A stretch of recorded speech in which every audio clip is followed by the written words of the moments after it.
गर्नुपर्छ त्यो केसमा चाहिँ। सो त्यही सर भएर सुन्नु न, हजुर यही सर्वे अफिस हामीले त कति 83 वटा देखेको थिएँ मैले, त्यहाँ हेर्दा 133 हो। हजुर 133 वटा।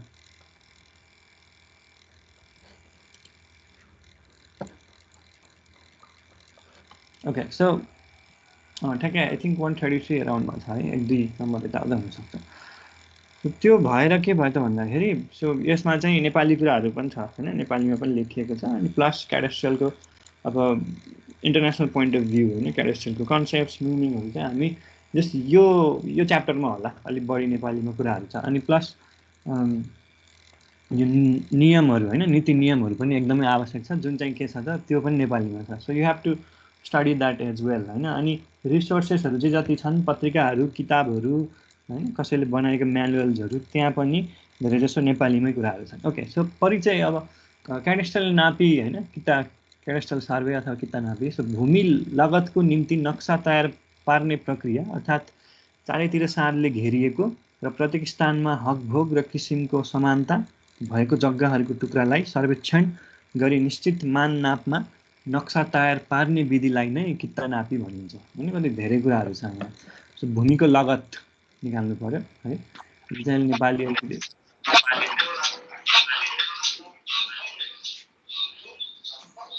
यसरी जमिनमा भएको विषयवस्तुहरू घर, बाग, बगैँचा, रुख, कारखाना, ताल, पोखरी इत्यादि सबैलाई ठुलो माननापको नक्सामा प्रस्तुत गर्ने नापी किता नापी हो।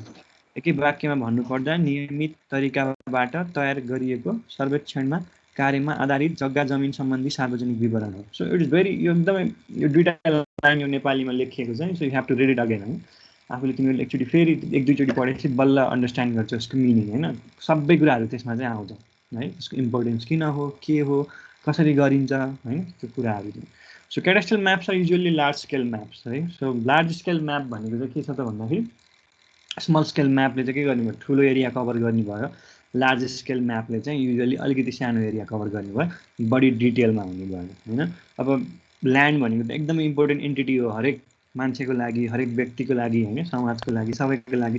सो ल्यान्ड चाहिँ के हुन्छ त भन्दाखेरि, सानो अलिकति प्रब्लम आए पनि होइन, दुईवटा बिच जुन सधियारहरू हुन्छ उनीहरू बिच चाहिँ प्रब्लमहरू आयो भने पनि के गर्नु पर्यो त भन्दाखेरि, एउटा लिगल रेकर्ड चाहियो नि त उनीहरूलाई छुट्याउनलाई अथवा होइन प्रुफ दिनको लागि। सो त्यही भएर यो किता नापी चाहिँ के हुन्छ त भन्दा अलिकति लार्जर स्केलमा हुने भयो होइन। जति लार्जर स्केलमा भयो त्यति नै राम्रो हुने। So every ground features available on land are surveyed. This features include roads, rivers, lake, forest, buildings होइन, cultivation areas, tree, canal, industries. It is a public inventory keeping records of land है। So यो भनेको चाहिँ public record हो होइन, public रेकर्डको चाहिँ inventory हो। सबै कुराहरू चाहिँ त्योमा लगेर कलेक्ट गरेर राखिएको हुन्छ होइन क्याडेस्ट्रियल सर्वेमा चाहिँ। सो अब यसको अब्जेक्टिभ चाहिँ के हो त होइन, उद्देश्य भनेको प्रत्येक जग्गा किताको स्थिति निर्धारण गर्ने होइन, सिमाना र क्षेत्रफल जग्गा बमोजिम नक्सामा दुरुस्त उतारी सोही कुरा लगतमा दर्शाउनु हो। जमिन, जनता र कानुन बीच पारदर्शी एवं स्पष्ट सम्बन्ध कायम राख्नु हो। कुनै पनि योजनाको निम्ति आवश्यक पर्ने जग्गा सम्बन्धी तथ्याङ्कहरू उपलब्ध गराउने, जमिनमा भइरहने प्राकृतिक एवं कृत्रिम परिवर्तनहरूलाई निश्चित समयको अन्तरालमा वा तोकिए बमोजिम नक्सामा परिमार्जन गर्दै लैजाने होइन। अप टु डेट हुनु पर्यो, सबै कुराहरू चेन्जेसहरू सबै अप टु डेट गर्दै त्यो ल्यान्डको होइन सिचुएसनलाई पनि अप टु डेट गर्दै लैजानु पर्यो। सक्षम, सबल एवं प्रभावकारी भूमि प्रशासन ल्यान्ड एडमिनिस्ट्रेसनलाई आवश्यक पर्ने भूमि सम्बन्धी सबै प्रकारका विवरणहरू उपलब्ध गराउनु हो।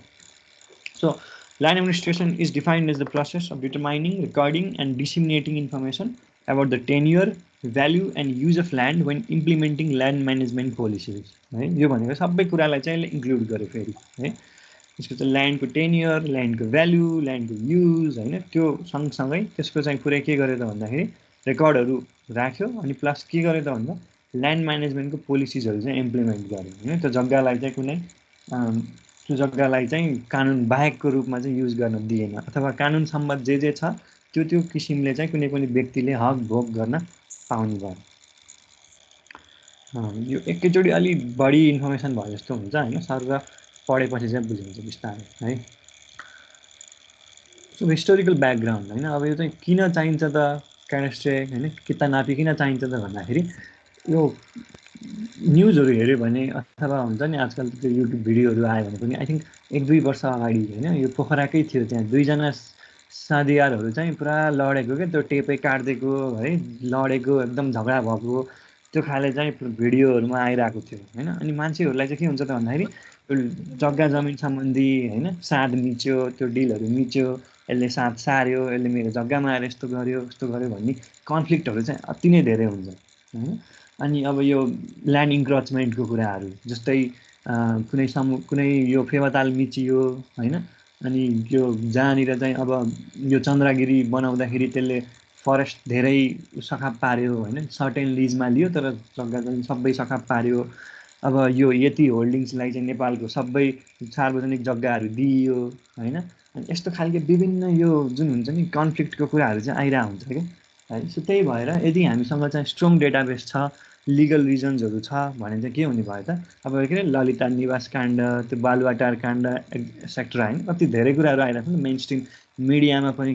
के छ त भन्दाखेरि यो ल्यान्ड सम्बन्धी कुराहरू चाहिँ कन्फ्लिक्टहरू चाहिँ कति धेरै कुराहरू छ क्या। अनि यसले गर्दाखेरि चाहिँ जुन यो क्याडेस्ट्रियल अघि हामीले भन्यौँ नि यसको चाहिँ अब्जेक्टिभ के हो त भन्दाखेरि अनबायस्ड रूपमा प्रपर रेकर्ड राख्ने होइन, जसले गर्दाखेरि चाहिँ लिगल्ली सबै कुरालाई चाहिँ सब मान्छेले चाहिँ आफ्नो लिगल राइट्सहरू चाहिँ युज गर्न पाउन् होइन, कसैलाई पनि थिचोमिचो नहोस् राइट। सो यो क्याडेस्ट्रियलको मेन अब्जेक्टिभ भनेको चाहिँ त्यो हो है त। अघि चाहिँ नेपालीमा त्यो लेखिएको थियो, त्यसलाई एक्चुअली फेरि पढ्यो भने चाहिँ सबै कुराहरू स्पष्ट हुन्छ होइन। अब हिस्टोरिकल ब्याकग्राउन्ड होइन, हिस्टोरिकल ब्याकग्राउन्डमा चाहिँ कसरी क्याडेस्ट्रियल स्टार्ट भयो त भन्दाखेरि हामी जमानामा पनि थियौँ यो इजिप्सियन होइन Nile river Indus valley Nile river सिभिलाइजेसनमा चाहिँ के थियो त भन्दाखेरि सुरुमा चाहिँ त्यहाँको यो नाइल रिभरले चाहिँ धेरै ह्याभोक कज गर्दो थियो होइन, उनीहरूको आफ्नो खेतीपाती गर्ने होइन त्यो यो नाइल रिभरको चाहिँ के थियो त सिमाना बगरमा चाहिँ सिभिलाइजेसन थियो ठुलो। तर बेला बेलामा फ्लड गएर चाहिँ उनीहरूको के हुँदो रहेछ त, उनीहरूको जग्गा जमिनहरू त्यो साथ सिमानाहरू बगाइदिने होइन, खेतीयोग्य जमिनहरू लैजाने। त्यो कारणले गर्दाखेरि राम्रो रेकर्ड राख्नको लागि चाहिँ के गरियो त यो सर्वेइङ होइन ल्यान्ड म्यापिङको कुराहरू आयो right. So Egypt was the first use of cadastral system and of cadastral surveying. So इजिप्टमा चाहिँ सुरुमा युज भयो। Surveying was used to set out boundaries of individual plots of arable lands. Cadastral surveying was needed to recover the beacons and boundaries of those individual plots after they had been inundated using the annual flooding of the Nile. Right? So अब वर्षै पछि जसरी चाहिँ होइन annually जसरी flood आउने भयो, so उनीहरूको सिमानाहरू हुन्छ नि त्यो चिन्हहरू जुन बिकन्स र बााउन्ड्रीहरू जे थियो त्यो सबै लिएर जाने भयो होइन। त्यसलाई फेरि रिइन्स्टेट गर्नको लागि होइन, त्यसलाई फेरि इस्टाब्लिस गर्नको लागि के चाहियो त सर्टेन रेकर्ड चाहियो होइन, जसको आधारमा चाहिँ तिम्रो सिमाना यहाँसम्म हो तिम्रो यहाँसम्म हो भनेर चाहिँ त्यो जमिनमा पत्ता लगाउन पाइयोस्। त्यसको लागि चाहिँ के गरेको people started surveying. So properties were surveyed and that ownership was recorded in a public register. So early cadastral surveys were however graphical हैन. सो त्यतिखेर चाहिँ के हुन्छ त त्यो ग्राफिकल लाइन मात्रै तान्ने हेरेर राइट, चित्र बनाउने। अब यसको लाइन यदि थियो भने यो ग्राफिक चित्र जसरी बनायो हैन। So graphical surveys way to persist for 2 centuries until 1857 when the use of theodolites and the recording of numerical data on diagrams were made compulsory. So अब थियोडोलाइटको इन्भेन्सन भएपछि बल्ल त्यो ग्राफिकल सर्वेइङलाई होइन चित्रको मात्रै सर्वेलाई चाहिँ के गरेर भन्दा न्युमेरिकल डेटा होइन त्यो रेकर्ड्सहरू। अब लाइन तान्नु पऱ्यो भने पनि के गरेको मेजरमेन्टको आधारमा चाहिँ लाइन तान्न मिल्यो है। सो थियोडोलाइट आएपछि चाहिँ एङ्गल्स र डिस्टेन्सहरू मेजर गर्न सकेपछि के भयो त भन्दाखेरि सो न्युमेरिकल सर्वे गर्न चाहिँ सकियो त्यस पछाडि। सो अब फेरि नेपालीमा होइन विश्व परिवेशमा किता नाप्ने राइट। अब सो कसरी चाहिँ वर्ल्डमा चाहिँ यो क्याडेस्ट्रल सर्वेइङ चाहिँ आयो कसरी राइज भयो। सो जग्गा जमिनको अभिलेख इतिहासतर्फ हेर्दा केही व्यवस्थित रूपमा फ्रान्सको प्राचीन समयमा नै क्याडेस्ट्रल नै देखिन्छ है। सुरु यो फ्रान्समा देखियो। नेपोलियनको प्रथम सभ्यता कालमा सन् 1700 समयकालमा सन् 1799मा सामान्य सर्वेक्षण विधिबाट किता नापी सुरु भएको पाइन्छ। पहिला कर अभिप्रायले पछि अन्य अभिप्रायमा पनि प्रयोग गरेको पाइयो हैन। नेपोलियनले आफूले सार्वजनिक लोकप्रियता कमाउन आफ्नो नागरिकहरूलाई भूस्वामित्व आश्वस्त गराउन, करको दर निश्चित गराउन, अधिकारी वर्गबाट त्रसित हुनबाट आफ्ना रैतीहरूलाई जोगाउन र कानुनी आड प्रदान गर्न किता नापी कार्यको उपयोग गरेका थिए। 19औं शताब्दीका पश्चिम युरोपका धेरैजसो मुलुकहरूमा कित्तानापी सम्बन्धी कार्यहरू भएको पाइएको छ। औद्योगिक क्रान्तिभन्दा अगाडि संसारका प्राय सबैजसो मुलुकहरूमा राज्यको प्रमुख आय स्रोतको रूपमा भूमि करलाई नै लिइन्थ्यो हैन। इन्डस्ट्रियल रिभोल्युसन हुनुभन्दा अगाडि त के थियो हैन, एग्रिकल्चर रिभोल्युसन थियो। त्यतिखेर त सबै ठुलो इकोनोमी चाहिँ केले धानेको थियो, एग्रिकल्चरले धानेको थियो होइन, गुड्सकै ट्रान्सपोर्ट हुन्थ्यो। पछि अब इन्डस्ट्री आइसकेपछि त्यो म्यानुअल लेबर त्यसलाई चाहिँ सिफ्ट गरिदियो होइन, भेहिकल्सहरू आयो, अरू एसेम्ब्ली लाइनहरू आयो होइन, इन्डस्ट्रीले गर्दाखेरि मास प्रोडक्सन हुन थाल्यो। त्यसपछि के भयो, इन्डस्ट्रियल रिभोल्युसन भयो। त्योभन्दा अगाडि त सबै कुरा होइन, राज्यको मुख्य आय स्रोत चाहिँ के थियो त, अहिले जसरी ट्याक्सहरू लगाइन्छ होइन, त्यतिखेर चाहिँ ल्यान्ड ट्याक्सबाट नै के हुन्थ्यो त, इकोनोमी चल्थ्यो। सो वर्तमान परिप्रेक्ष्यमा राज्यको दायित्व गर्भदेखि चिहानसम्म होइन, फ्रम उम टु टम बढिरहेको सन्दर्भमा विकासका दौरानमा आएका विभिन्न नयाँ नयाँ प्रविधिहरूले कित्तानापीको विधिमा ल्याएको परिवर्तन, जग्गाप्रतिको धारणा, कृषिप्रतिको सोच इत्यादि जस्ता कुराहरूले कित्तानापीको उपयोगितालाई अझै उजागर गर्दै गएको पाइन्छ है। सो यसरी होइन, सुरुमा अब इजिप्टबाट फ्रान्समा राखिएको रेकर्ड रजिस्टर क्याडेस्ट्रेबाट होइन, नेपोलियनले गरेको रिफर्मबाट, अनि जुन यो इन्डस्ट्रियल के अरे सुरुमा भएको एग्रिकल्चर रिभोल्युसनमा चाहिँ राज्यको कर भनेको केबाट उठाउने भयो त, ल्यान्डबाट नै उठाउने भयो। त्यसको लागि चाहिँ प्रपर रेकर्ड चाहियो होइन। त्यो बेलादेखि नै के भयो त, कित्तानापीको आवश्यकता चाहिँ देखिराख्यो। सो कित्तानापी सम्बन्धी क्याडेस्ट्रे भन्ने शब्द ग्रिक क्याटक्स्थोनबाट उत्पत्ति भएको यसले एउटा नोटबुक अथवा बिजनेस रेकर्ड भन्ने बुझाउँछ।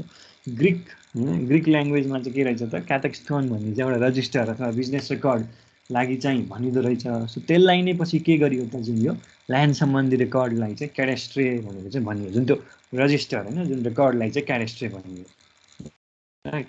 सो फ्रेन्चमा चाहिँ के भनियो त्यसलाई, क्यापिटास्ट्रम भनिन्छ होइन, इङ्ग्लिसमा चाहिँ त्यहीलाई क्याडेस्ट्रे भनेर भनिन्छ। सो अब हिजो चाहिँ जग्गाप्रतिको धारणा कस्तो थियो र आज कस्तो छ भन्ने कुरा होइन।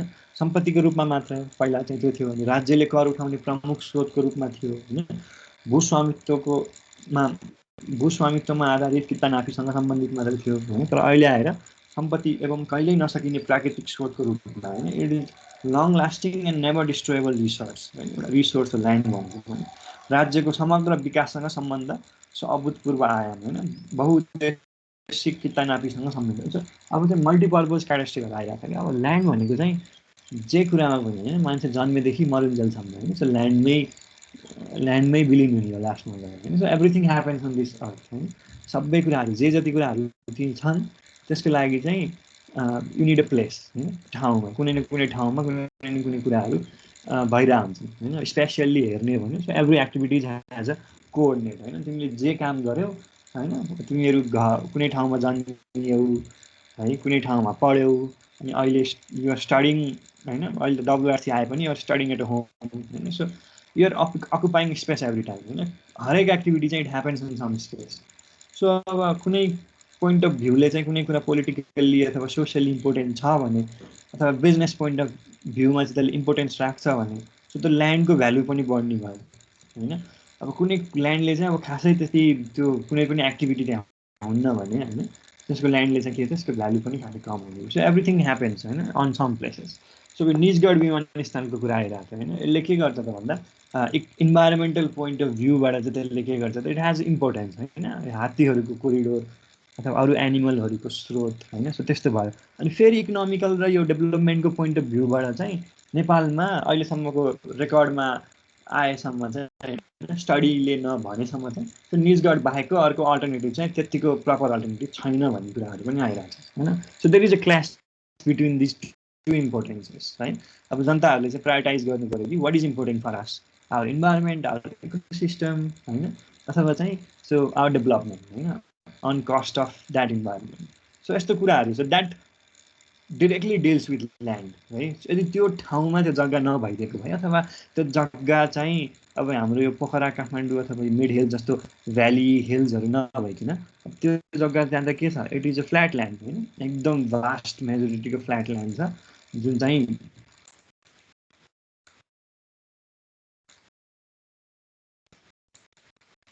Is very flat and it is very के भन्नु very important in terms of त्यो जुन हुन्छ नि एरोप्लेनहरू ल्यान्ड गर्ने उसको अरू कन्टेक्स्टहरूबाट चाहिँ धेरैवटा मल्टिपल रनवेजहरू बनाउन सक्ने डिरेक्टली ल्यान्ड गर्न सक्ने स्मुथली होइन त्यो एङ्गल अफ एसेन्ट र डिसेन्ट अलि लेस गरिकन त्यो भयो। अर्को केसमा चाहिँ के भयो त भन्दा it is a very dense forest so it has होइन सो त्यो ल्यान्ड नै हो होइन त्यसको चाहिँ ल्यान्ड नै हो तर त्यो ल्यान्डको चाहिँ के भन्छ इम्पोर्टेन्स दुई तिनवटा तरिकाले देख्न सकियो अनि त्यसले raises conflict between those interest है। So that is why record keeping of land is important होइन त्यो ल्यान्डलाई चाहिँ कुन रूपमा लिने त हामीले होइन हरेक ल्यान्ड होइन जस्तै अब हामीलाई थाहा छ होइन यु गाइज माइट नो होइन कसरी जग्गाको भ्यालु चाहिँ बढिरहेको छ। सो सो होइन पहिला अलिकति सस्तोमा पनि जग्गा जसले नि भन्छन् नि त होइन पहिला यतिमा आउँथ्यो अहिले त्यस्तो भयो ओहो छुनै नसकिने भयो एक्सेट्रा एक्सेट्रा होइन। So that is the importance of cadastre त्यसले चाहिँ क्याडेस्ट्रोको इम्पोर्टेन्स देखाउँछ कि पहिला त्यति भ्यालुमा त्यो ल्यान्ड आउँथ्यो भने अहिले त छुनै नसकिने भयो राइट। सो त्यो छुनै नसकिने जग्गाको चाहिँ रेकर्ड राम्रो भएन भने त मान्छे त मारकाट गर्न थालिहाल्छन् फेरि होइन के हुन्छ कस्तो हुन्छ। सो त्यहाँनिर गएर चाहिँ ल्यान्डको इम्पोर्टेन्स छ अनि this subject is very important होइन अहिले पढ्नुमा प्लस बुझ्नुमा पनि किन भन्दाखेरि सो नेपालमा चाहिँ अब मेजोरिटी होइन जियोमेट्रिक्स इन्जिनियरिङ प्रोडक्टहरू to go to government service होइन गभर्मेन्ट सर्भिसमा चाहिँ यही नै हो होइन। So what you have to do when you enter a government service भन्दाखेरि चाहिँ you have to either survey the land or you have to verify those transactions of land होइन अब अधिकृत भएर साइन गरेर त्यसलाई भेरिफाई गर्ने हो कि होइन फिल्डमै गएर नापेर उसको हेर्ने it depends upon so what do you apply for so that is why it is important right। so अब नेपालमा अघिल्लोको क्लासमा चाहिँ हामीले सर्वे डिपार्टमेन्टको वेबसाइट हेऱ्यौँ गतिविधिहरू हेऱ्यौँ त्यसले के गर्छ कस्तो गर्छ त्यहाँहरू अलिकति हेऱ्यौँ होइन। अब आज चाहिँ हामीले त्यो सर्वे डिपार्टमेन्ट हुनुभन्दा अगाडि होइन विशेष त बिफोर 2014को कुरा गर्नु 2014 विक्रमसम्म 2014भन्दा अगाडिको चाहिँ कुराहरू गर्नु होइन कसरी त्यहाँसम्म चाहिँ आइपुग्यो त होइन नेपालको यो भूमि व्यवस्था प्रणाली होइन जग्गा नाप जाँच प्रणाली। अब नेपालको नापी इतिहासक्रम होइन ऐतिहासिक कालको नापी राइट। सो राज्य सञ्चालन गर्नका लागि लिच्छवी कालमा राजकीय आम्दानीको मुख्य स्रोत कर व्यवस्था थियो। करबाट कति कर र कुन समयमा लिने हो होइन कसबाट कति कर र कुन समयमा लिने हो भन्ने उद्देश्यका निम्ति श्रेष्ठले खोट राख्ने प्रचलन आएको र पछि नापजाँच गर्न थालिएको। रैतीहरूले राज्यका निम्ति आफूले उब्जाएको वस्तु मध्येको 8 भागको 1 भाग राज्य सञ्चालनका लागि दिने कर लगाइयो र पछि आएर आफूले प्रयोग गरेको साधनलाई इकाइ मानेर तिर्ने चलन चलेको होइन। सो अब एउटा क्वेसन छ अब अहिले चाहिँ कसरी लिन्छ कर होइन ठ्याक्कै हाम्रो यो क्लास यो उसमा नआए पनि it is question for you to explore है। अहिले नेपालमा कसरी जग्गाको कर लिन्छ अथवा अरू करहरू राज्य कसरी सञ्चालन भइरहेको छ त होइन। पहिलाको मोडल के थियो completely dependent on the land tax होइन 8 भागको 1 भाग भन्नुको मतलब कति भयो एउटा 100लाई 8वटा भागमा लगाइदियो भने 4वटा भागमा लगायो भने 25 भयो होइन 12.5 ओके अराउन्ड 12.5% होइन। सो यसरी चाहिँ के भयो त त्यतिखेर ल्यान्ड ट्याक्स चाहिँ यसरी लिन्थ्यो आफूले उब्जाएको वस्तु जे जति अब ल्यान्डबाट डिरेक्टली आउने प्रोड्युस जे थियो so you have to provide that to the state होइन 8 भागको 1 भाग गरेर चाहिँ you have to provide whatever you obtain from your land to state. त्यसरी चाहिँ त्यतिखेरको देश चल्ने थियो होइन। त्यतिखेर पनि लिच्छवी कालमा अराउन्ड 1200-1300 BS है 1200-1300 BS है। सो त्यतिखेर चाहिँ यस्तो थियो व्यवस्था होइन सरकार राज्य चल्नुको व्यवस्था। सो के भयो अहिले विकास हुँदै जाँदाखेरि त राज्य त होइन हाम्रो अहिलेको इकोनोमिक मोडल त यही नहोला है। सो स्टिल रिपोर्टहरूले अराउन्ड 60 to 80% पिपुल चाहिँ एग्रिकल्चरमा डिपेन्डेन्ट भए पनि सो हाम्रो राज्य त अहिले त यसरी छैन अहिले त केबाट चलिरहेछ मेजोरिटी होइन रेमिटेन्सबाट चलिरहेछ अहिले। So we are the exporters of unskilled service होइन विश्वकै धेरै मध्येको एक देश होला हौ जसले चाहिँ अनस्किल्ड सर्भिसहरू चाहिँ एक्सपोर्ट गरिरहेछ। So there is a paradigm shift in this होइन यो इकोनोमिक राज्य कसरी सञ्चालन हुन्छ भन्ने टर्ममा चाहिँ चेन्ज भइरहेको छ। So that's question for you to explore होइन पहिला कसरी थियो अहिले कसरी भइरहेको छ त होइन। अनि कन्ट्रिब्युसन कति छ त ल्यान्ड ट्याक्सको, राइट? सो हुन्छ नि अहिले रिपोर्टहरू यदि पढ्यौँ भने इकोनोमिक त्यो उसहरू होइन पढ्यौँ भने चाहिँ बजेटहरू हेऱ्यौँ भने धेरै जसो राज्य चाहिँ देश चाहिँ रेमिटेन्सले धानेको पाइन्छ होइन। कहाँनिर के भयो, अब कसरी लैजाने, सो यो क्वेसनहरू हुनसक्छ, ठिकै छ होइन।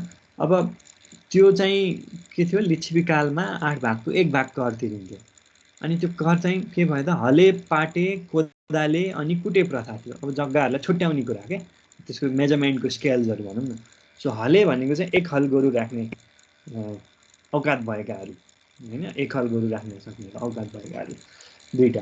सो पाटे प्रथा भनेको एउटा मात्र गोरु राख्न सक्ने औकात भएका, अर्थात् अर्को 1 गोरु पैँचो मागेर ल्याइ काम चलाउनेहरू, तिनीहरूको ल्यान्डको कुरा होइन। अनि कोदाले, सो गोरु पाल्ने क्षमता नभएका कोदालेहरूको खन्ने तरिका है। अनि कुटे प्रथा होइन, साह्रै भिरालो परेको ठाउँमा 1 हातले बुट्यान समाई अर्को हातले कुटे गाडी मकैको बिउ खसाल्ने, ठिक छ। सो कुटो पनि भयो, कुटोले पुरा भिरालो जग्गामा त्यसरी काम गर्ने। सो जग्गाको क्षेत्रफल चाहिँ 1 दिनभरमा जसले जति जोत्न सक्छ अथवा खन्न सक्छ अथवा कुटो गाड्न सक्छ त्यसैलाई हले पाटे कोदाले कुटे गर्न सकियो। यो चाहिँ 1 दिनभरिको काम के, सो 1 हलको काम भन्ने हुन्छ नि। सो अब पहिलाको व्यवस्थाहरू चाहिँ सिम्प्लिफाइड थियो होइन, अहिले स्टिल यो पनि चल्छ हाम्रो गाउँघरतिर। सो 1 हल आज 1 हल होइन, कति खेत छ भने मेरो यति कति हल छ भने त्यो मतलब कति दिन लगाएर चाहिँ होइन हलो जोतेर सकिन्छ भन्ने कुरा थियो। सो यसरी थियो होइन सिस्टम, त्यही अनुसार चाहिँ कर लगाउने। सो त्यस पछाडि लिच्छवी कालपछि चाहिँ मल्लकालीन राजा होइन जयस्थिति मल्लले नापी सम्बन्धी गरेका सुधारहरू है त। सो भूमिमाथि हुने सम्पूर्ण राजकीय अधिकार प्रथालाई हटाई जग्गा जमिनको किनबेच गर्ने प्रथा चलाए। सो राजकीय होइन सबै सरकारको हुने भन्दा पनि अब उसले के गरे त भन्दा जग्गा किनबेच गर्न सक्ने सिस्टम ल्याए। विक्रम सम्वत 1450 आएर जग्गालाई 4 श्रेणीमा विभाजन गराए अनि पुरानो कर खस प्रणाली अन्त्य गरी रोपनी इकाइको प्रथा चलाए, जसअनुसार खुला फाँटको जग्गामा अब 1 रोपनी प्रथम कोटीको होइन, कोटी यो रेन्जहरू लगायो क्या, फर्स्ट क्लास सेकेन्ड क्लास होइन, थर्ड क्लास फोर्थ क्लास, त्यो क्वालिटी अनुसार चाहिँ कति हातको होइन यो 1 रोपनी चाहिँ कति हातको हुने भन्ने कुरा भयो। सो 1 हातमा बुढी औलाको पहिलो जोर्नी बमोजिम है, जोर्नी बमोजिम। सो 24 जोर्नीको 1 हात मानियो र कसको हात अथवा कसको औँलाको जोर्नी भन्ने सवालमा राजाको हात अनुसार निर्धारण गरियो, ठिक छ। सो एउटा सिस्टम एउटा स्ट्यान्डर्ड त चाहियो नि त होइन। सो यो I think you guys know होइन, पहिले 9-10 क्लासमा पढिसक्यो हुनुहुन्छ 1 सेकेन्ड भनेर कुनलाई मान्ने, 1 मिटर भनेर कुनलाई मान्ने भन्ने कुराहरू थियो नि त सबै। सो यस्तै चाहिँ त्यतिखेर के भयो त 1 हात भनेर केलाई गर्ने त भन्दा राजाको हातलाई चाहिँ स्ट्यान्डर्ड मानेर सिस्टम चलायो है। अनि हातले मात्र नापी गर्दा ढिलो हुने भएकोले 10.5 हातको बाँसको टाँगाको प्रचलन भयो र पछि त्यसको लम्बाइ पनि 7.5 मात्र कायम गरियो। सो यसरी होइन अलिक ठुलो पोल्सहरू ल्याइयो क्या। सो त्यो पोलले चाहिँ ध्यान नाप्ने भयो। सो घरघडी नाप्नको लागि 3 श्रेणीमा विभाजन गरियो होइन। पहिलो दर्जा सहरको केन्द्रदेखि कति चौगिरदेखि 85 हातसम्म होइन सडक, दोस्रो दर्जाको सडक, अब त्यो के भन्छ पहिलो दर्जाको सडकहरू गल्लीहरू होइन त्यो सडकहरूको कुराहरू, यो कुन चाहिँ अब त्यो यदि तिमीहरू चाहिँ ल्यान्ड ट्याक्स चाहिँ तिर्न गएको छौ भने अथवा आजकल नगरपालिकामा एकीकृत घर जग्गा कर भनेर दिन्छ नि, त्यतिखेर सोध्छ होइन त्यहाँ छ अगाडि पिच बाटो छ कि छैन, मेन स्ट्रिट छ कि छैन, हाइवे छ कि छैन। सो त्यो अनुसार चाहिँ ट्याक्सहरू अलिकति यहाँ चाहिँ क्याटेगोराइज छ। सो रामशाहले जग्गा जोत्नेलाई मोही र जसको नाममा जग्गा छ उसलाई तलसिङ भन्ने संज्ञा प्रदान गरे। यो त मदन कृष्ण हरिवंशको एउटा टेली सिरियल पनि छ होइन, मोही र तलसिङ भन्ने कुरा। सो श्रीपाद महाराजा त्यसमा चाहिँ अलिक बढी थाहा हुन्छ, खोइ भन्छ कसो पर्छ भनेर। सो श्रीपाद महाराजा प्रताप सिंह शाहको पालामा असल कमसल जग्गा जमिन होइन अलग अलग पार्न लगाई जग्गाको आशयको 6 भागको 1 भाग राज्य करको रूपमा लिने प्रचलन गर्यो। अब के भएछ यहाँ फेरि उसले चाहिँ राज्यको कर चाहिँ बढाइदिएछ यहाँ। 8 भागको 1 भाग थियो पहिला होइन, अन्त के भयो 6 भागको 1 भाग बनायो। अनि के पनि गरेछ क्याटेगोरी छुट्याइदियो, असल जग्गा र कमसल जग्गा होइन। रणबहादुर शाहको पालामा भूमिको नापी गरी तथ्याङ्क सङ्कलन गर्ने कार्य एवं मोहियानी हक सम्बन्धी नियममा केही सुधार गरिएको होइन। अब त्यही हो राज्य कस्तो छ व्यवस्था कस्तो छ भन्ने कुराहरू चाहिँ यसले लगाउने नीति नियममा भर पर्ने भयो क्या होइन। के सुविधा दियो के नीति नियम लियो, सो रिफर्म्सहरू हुन्छ नि। So it depends on those rules and regulations हो होइन। जनतालाई कतिको सजिलो भयो। अब के हुन्छ यहाँ हेर्दै आयो भने चाहिँ अलिकति गाह्रो भएछ नि त थाहा पाउँछौँ होइन। 6 भागको 1 भाग चाहिँ के गराइदिएको त्यो भयो। अथवा मेबी इकोनोमिक मोडल चेन्ज भयो होला होइन। सबैजना चाहिँ ल्यान्डमा मात्रै उस नगरिकन सर्भिस ओरिएन्टेड जबमा चाहिँ काम पनि गर्न थाल्यो होला होइन। वाट एभर जे पनि हुनसक्छ त्यहाँ। किन त्यो 6 भागको लगाइयो भने चाहिँ रिजन त हाम्रो यहाँ त भनेको छैन होइन। सो तर के भयो त भन्दा त्यो मोडल चाहिँ चेन्ज भयो। अलिकति ट्याक्सको सिलिङ चाहिँ अलिकति बढी देखियो हामीले यसरी हेर्दाखेरि है। ओके, अब प्रारम्भिक नापी होइन। त्यस पछाडि अब सिंह राजा पछिको कुरा हो भने गोर्खाली राजाहरूको पालामा जग्गा दर्ता श्रेष्ठ कार्य व्यवस्थित भएको, सेनालाई सङ्गठित गर्ने र वार्षिक जागिरको रूपमा जग्गा प्रदान गर्नलाई जग्गाको मोटामोटी तह छुट्याइएको थियो। अब के गर्नु पर्यो त गोर्खाली राजाहरू भनेको पृथ्वीनारायण शाह होइन। पृथ्वीनारायण शाहले के गर्नुभयो त उहाँले चाहिँ राज्य नेपाल राज्य एकीकरणतर्फ लाग्नुभयो होइन। त्यो गर्नको लागि त युनिट आर्मी होइन। ठुलो सङ्ख्यामा मान्छेहरू चाहियो लड्नको लागि। सो सेना चाहियो। सो सेनालाई कसरी ल्याउनु पऱ्यो त भन्दा उनीहरूलाई दिनलाई त पैसा चाहियो अथवा केही रिवार्ड रेन्युमरेसनहरू चाहियो। त्यसको लागि वाट हि युज राज्यको जग्गा होइन। उसलाई यति जग्गा उसलाई यति जग्गा होइन। यति जागिर जागिर खाए बापत यति जग्गा भन्ने कुरा दिएपछि त के भयो त भन्दा बल्ल एसेम्ब्ली हुनेपछि सेना आउने भयो होइन। सो जमिन नाप्नेलाई क्षेत्रकार र घडेरी जमिन नाप्नेलाई तक्षकार होइन। घडेरी नाप्नेलाई जमिन नाप्नेलाई क्षेत्रकार, घडेरी जमिन नाप्नेलाई तक्षकार भन्ने चलन थियो। पृथ्वीनारायण शाहले नेपालको अधिराज्यको एकीकरण पश्चात देशको सबै जग्गा जमिनको नापजाँच गरी लगत तयार गर्नुपर्ने आवश्यकता महसुस गरे पनि 5 वर्षमा स्वर्गारोहण भएको कारण गर्न सकेनन्। पृथ्वीनारायण शाहले काठमाडौँ विजय पश्चात जनतालाई जग्गा दर्ता गरिदिए र राष्ट्र सेवकहरूलाई सेवा गरे बापत जग्गा बिर्ता दिएका थिए होइन। बिर्ता भनेको उसले दिएको राज्यले दिएको। सो बहादुर शाहको पालामा अनौठो चलन चल्यो थियो जसअनुसार धरती माताको गोप्यता पत्ता लगाउनु हुँदैन भन्ने धारणा थियो। यो भनेको के रहेछ नेपाली अधिराज्यको विस्तार पश्चात विक्रम सम्वत 1884, 1911 र खास गरी 1925 ताका काठमाडौँ खाल्डोको नापी गरियो है। नेपाल राज्य भनेको सुरुमा काठमाडौँलाई भनिन्थ्यो। त्यसको चाहिँ नापी भयो त्यतिखेर। जङ्गबहादुरको पालामा मालपोत असुल गर्ने हेतुले नयाँ दर्ता श्रेष्ठता प्रथा अपनाइएको र भूमिकर उठाउने यिनीहरूले चौधरीहरू र गाउँमा मुखियाहरूको प्रबन्ध गरे। यो त्यो एउटा सेतो बाघ भन्ने किताब छ होइन। यो राणाकालमा लेखिएको। त्यसमा पढ्यो भने चाहिँ के थाहा हुन्छ त भन्दाखेरि कसरी राणाहरूले चाहिँ मान्छेहरूलाई ट्याक्स चाहिँ असुल्थे त होइन। के गर्नु पर्थ्यो भन्दाखेरि त्यहाँ मुखियाहरू हुन्थे होइन। सबै अब त्यतिखेर त राणाहरूको चाकडी गर्ने भन्ने कुरा हुन्थ्यो। सो गाउँको मुखियाको काम चाहिँ के थियो त भन्दा त्यहाँ गाउँभरि उत्पादन भएको धानहरू कतिहरू अब त्यहाँ त्यतिखेर कति पर्सेन्टेज थियो भने कति भागको 1 भाग भन्ने कुराहरू थियो। त्यो सबले चाहिँ राज्यलाई दिनु पर्थ्यो क्या होइन। राणा शासनमा अथवा यो अरू शासनहरूमा पनि होइन। सिंहमा पनि भयो। पहिला त राणामा चाहिँ त्यो बढी त्यसरी देखिएको छ होइन। त्यो अनि अलिक बढी सताउने काम गरेको देखिएको छ। सो यस समयमा सर्वे औजारहरू प्रयोग भएन, खालि जन्जिरको प्रयोग भयो। यदि हुकुमले यो जग्गा नापी नगर्नु भन्ने भएमा त्यो जग्गा छ भन्ने कुरा त्यस जिल्लाभरका कुनै तहको लगत फाँडबारीमा पनि देखिने थिएन होइन। त्यो सिस्टम चाहिँ त्यस्तो थियो त्यतिखेर होइन। राजाले यो जग्गा नाप नगर्ने भन्यो भने चाहिँ त्यसको रेकर्डै नहुने कतै पनि।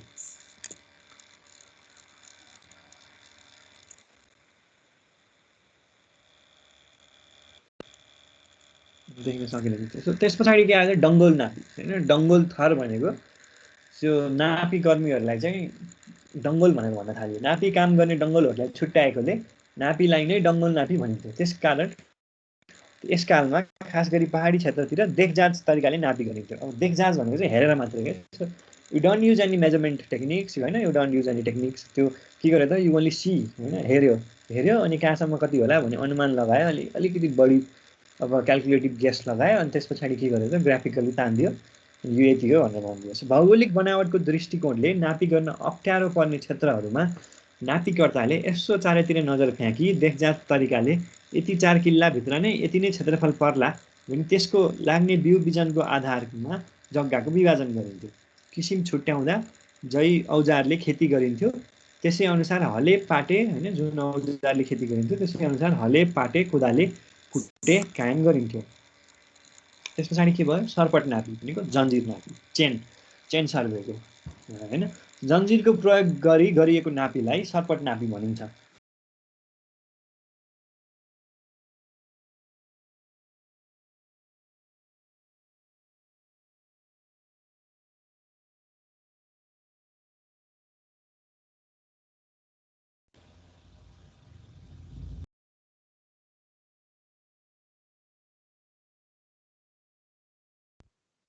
साउन्ड आएन है।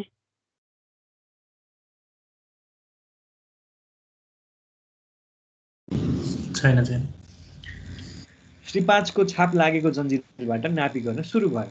74 फिट गुणा 74 फिटको एक रोपनी भन्ने, 4 मुरीको एक रोपनीको खेत जग्गा होइन। यसरी 16 आनाको एक रोपनी, 4 पैसाको एक आना, 270 फिटको होइन, 270 फिट 270 फिटको एक बिघा, 20 कट्ठाको एक बिघा, 20 धुरको एक कट्ठा। सो यसरी चाहिँ के भयो त भन्दा यो मेजरमेन्टको युनिट्सहरू बनाइयो होइन त्यतिखेर। अब चन्द्र शमशेरपछि, वीर शमशेरपछि चन्द्र शमशेरले के सुधारहरू गरे? विक्रम सम्वत 1960मा श्री 3 चन्द्र शमशेरले अधिराज्यका विभिन्न ठाउँमा भएको जग्गाको विभिन्न इकाइलाई समाप्त पारी एकरूपता ल्याएका थिए। तराईको जिल्लाहरूमा मुन्सिफले जग्गा नापी गर्ने जमिनमा अब्बल, दोयम, सिम र चहारको व्यवस्था गरेको साथै जग्गामा लगाएको बाली बिरहको उल्लेख गर्ने प्रचलन चलाए। एक रोपनीको 4 मुनी माटोको हिसाबले तिरो तिर्ने चलन चलाए। अब के गर्ने भयो त, एक रोपनीको 4 मुनी माटोको हिसाबले होइन तिरो तिर्ने, अहिले पनि स्टिल तिरो नै भन्ने, अलि पहिलासम्म अहिले पनि यो जग्गाको करलाई तिरो भन्ने चलन छ। विभिन्न खाले नक्साहरूको सक्कल र नक्कलमा सही छाप गर्ने चलन चलाए। 1964 सालदेखि माल अड्डाको प्रचलन भयो। 18 इन्चको एक हातको हिसाबले 6 हातको 3 इन्च श्री 5 को सरकारको छाप लागेको जन्जिरले लम्बाइ 4 र चौडाइ 4 जन्जिरको मुरी 1 को हिसाबले नापी गर्ने चलन ल्याए। मुरी 4 को एक रोपनीको हिसाबले नापी गर्ने, 4 मुरी धान फल्यो भने एक रोपनी भन्ने जस्तै प्रचलन ल्याए। जग्गा मिच्नेलाई जरिवाना गर्ने, जिन्सीमा बुझाउनु पर्ने कुन जिल्लाको दर अनुसारको नगदमा बुझाउँदा पाउने प्रथा चलाए। जसको पापा उसको गर्दन भन्ने आह्वान चलाए। त्यस पछाडि के आयो? फौजी होइन, मिलिट्री सर्वे। मिलिट्रीहरूले के गरे त, कम्पास, त्यो फर्स्ट वर्ल्ड वारमा पहिलो विश्वयुद्धमा भाग लिन गएका नेपालीहरूले त्यहाँको प्रयोग र महत्त्व बुझेर होइन, नापीको प्रयोग र महत्त्व बुझेर नेपाल आई नक्सा कार्यमा सम्मिलित भए। मिलिट्री कम्पास स्कुलको स्थापना भयो। विक्रम सम्वत 1963-64 सालतिर मुद्दा परेको खण्डमा यो होइन कम्पास सर्वे प्रयोग गरेर नक्सा तयार पार्ने चलन थियो होइन। चलन अर्थात् फलाना ठाउँबाट यति जन्जिर पूर्व गई फलाना ठाउँबाट दाहिने पारी सोझै अगाडि यति जन्जिर अनि ढुङ्गे धाराबाट बायाँ इत्यादि जस्तो चलनको अन्त्य भयो होइन। स्पष्ट सिमाना नभएको खण्डमा सात सिमानाको लागि जमिन खनी कोइला, कालीमाटी, ढुङ्गा, नुन आदि हाली गाड्ने चलन थियो सिमाना बनाउनको लागि। सो विक्रम सम्वत 1980मा फौजी कर्नेल गणेश बहादुर बस्नेतको मातहतमा सर्वप्रथम भक्तपुर जिल्लामा कम्पासेहरूद्वारा होइन पहिलो पटक प्लेन टेबल नापी सुरु गराइएको थियो। अब कम्पास सर्वे भनेपछि त्यहाँ नेपालीले साधारण जनताहरूले के भने कम्पासे भनेर भन्ने भयो होइन कम्पास सर्वेलाई। त्यस पश्चात पश्चिम नेपालको अछाम, डोटी आदि जिल्लाहरूमा पनि प्लेन टेबल नापीको सुरुवात भएको पाइन्छ। ओके, प्लेन टेबलसम्म भयो। त्यस पछाडि के भयो त, आधुनिक नापी, मोडर्न सर्वे। अहिलेको पूर्ववत गरिएका नापी विधिहरूमा केही फेरबदल गरी विक्रम सम्वत 1996 सालमा कित्ता नापी योजना लागू गरिएको र जस अनुसार काठमाडौँ उपत्यकाको नापी प्रारम्भ भएको। नापी कर्मीको अभाव खड्केकोले विक्रम सम्वत 1997 सालमा अमिन तालिम स्कुलको स्थापना भएको। नापी गर्ने छुट्टै निकाय खडा गरी व्यवस्थित तरिकाबाट नापी गर्ने उद्देश्य राखी नेपाल सरकार सर्वे गोशालाको स्थापना।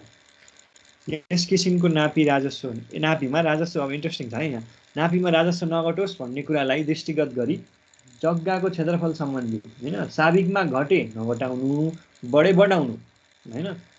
पहिलाको साबिकको भन्दा चाहिँ घट्यो भने होइन, हाल भनेको अहिलेको भयो, साबिक भनेको पहिलाको, साबिकको भन्दा चाहिँ घट्यो भने नघटाउ होइन, बढ्यो भने चाहिँ बढाउ फेरि होइन जस्तो चलन थियो। किनभने अब त्यो ल्यान्डको ट्याक्स अब त्यो घट्ने भयो नि त जग्गाको, त्यो होइन पहिलाभन्दा घट्या रहेछ भने त बढ्यो भने त ठिकै छ, बढी पाइयो होइन, घट्न चाहिँ नघटाउ भनेर पठाइयो। तीन ताका कित्ता नापी विधिमा भदरगल हुने, जाली फटाहरूले जनतालाई दुःख दिने, नियमित तरिकाहरू अपनाउने होइन नसक्नेले रेकर्डहरू शुद्ध नहुने जस्ता समस्याहरू देखा परे। नियमितता र गल्तीलाई सुधार गर्ने उद्देश्य अनुरूप सर्वप्रथम जिल्लामा गई जिम्दार पटवारी सङ्घबाट जग्गाको तथ्याङ्कलाई लिई नापी कार्यमा सुधार ल्याउने प्रयास भएको। कर्मचारीको काम कर्तव्य उल्लेख गरी विभिन्न अमिनको सवाल, इन्सपेक्टरको सवाल, अध्यक्षको सवाल होइन गोसाराको सवालहरू बनाइएको। जग्गै पछि बेग्लै सवालहरू हुन्थे। अर्को क्लास सुरु हुन लागेको एकछिन है त। जस्तै कैलाली सवाल बर्दिया सवाल इत्यादि नापी गर्दा जग्गाको क्षेत्रफल जति हो त्यति नै वास्तविक मात्रै कायम गर्ने व्यवस्था गरियो हैन। प्रजातन्त्र पूर्व अब प्रजातन्त्र आउनुभन्दा पहिला बिफोर 2007 बिएस हैन नापीको कार्यप्रणाली नीति एवं कार्यविधिमा एकरूपता थिएन। प्राविधिक विशेषज्ञहरूको कमीले काम चलाउने पाराको नापी हुन्थ्यो हैन। I think this the last slide. Okay so आधुनिक नापी हैन प्रजातन्त्र पश्चात ओके आफ्टर डेमोक्रेसी हैन 7 सालपछि प्रथम पञ्चवर्षीय योजना अन्तर्गत 2013-14 सालतिर व्यवस्थित किता नापी योजना सुरु भयो। देशभरि मालपोतमा एकरूपता ल्याउने प्रयास भयो। नापीको सुदृढीकरणका निमित्त नेपाल सरकारले सर्वे गोस्वारालाई परिवर्तन गरी 2014 सालमा सर्वे विभाग भनी नामाकरण गरिएको जुन अर्थ मन्त्रालयको मालपोत विभाग अन्तर्गतको अड्डाको रूपमा थियो हैन। सुरुमा चाहिँ के थियो अब ल्यान्डबाट ट्याक्सै उठाउने थियो हैन। त्यतिखेर चाहिँ के थियो फाइनान्स मिनिस्ट्रीको अन्डरमा थियो। शुद्ध नापी गर्ने उद्देश्यले नापीको जिल्ला स्तरीय कर्मचारीहरूलाई 4 सर्वे सर्कल 2 छोटी गोसराको रूपमा विभाजन गरी नापी कार्य सुरु गरिएको थियो जुन राम्रोसँग सफल हुन सकेन। प्रशासनिक असक्षमता प्राविधिक दक्षता यन्त्र उपकरणहरूको कमी र सुनिश्चित एवं सुव्यवस्थित योजना को कमी जस्ता कुराहरूले 2007 साल पूर्वसम्म पनि नापी क्षेत्रमा आशातीत सफलता मिल्न सकेन। 2017 सालको परिवर्तन पश्चात जिल्लाहरूमा नापी कार्यलाई सुचारू रूपले अगाडि बढाउन 7 सर्वे दलहरू खडा गरियो।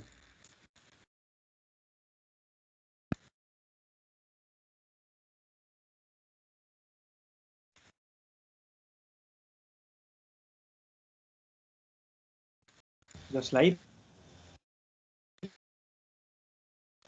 सर हजुरको आवाज कटेर आइरहेछ।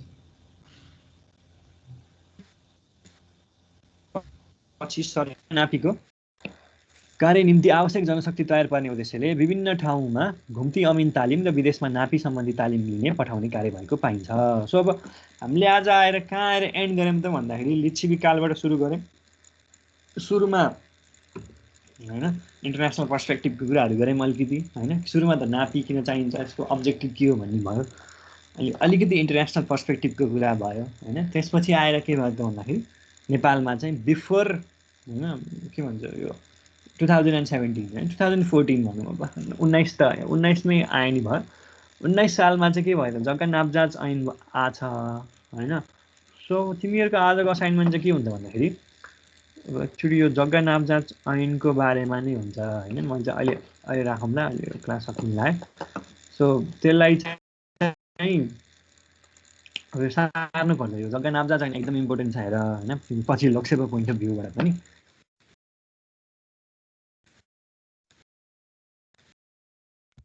तपाईँको आवाज काटिरहेको छ घरि अघिदेखि काटिरहे।